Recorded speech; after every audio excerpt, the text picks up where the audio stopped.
Hi everyone, I'm Anagha from Access Language School, and in this video let us discuss about some general tips which may help you out in your IELTS speaking.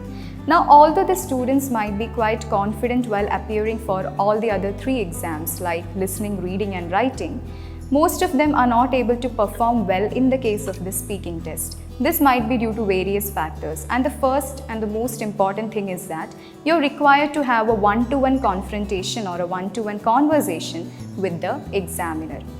And the main thing you need to keep in mind is that the examiner is your fellow human being, so you should not lose your confidence and try to speak or try to create an environment which is amiable enough.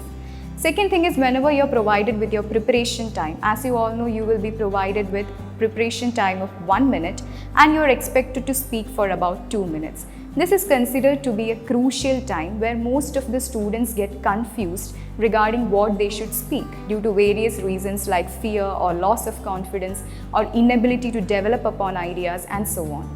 And some of the tutors might mislead you by saying that you should prepare as much as notes or as much as bullet points as possible during this preparation time.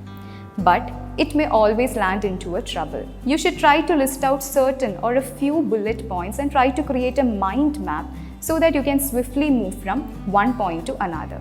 Next, try to gather as much as introductory phrases as possible in order to make your speech attractive. And the next one is, try to know about each and everything which is happening around you, or something which is all the things which are happening around you.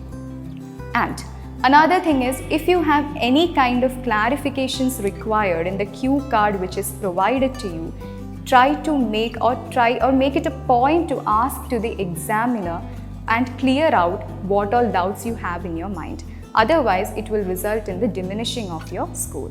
So these were just few points or some general tips which you should keep in your mind while you're appearing for your speaking test in the IELTS.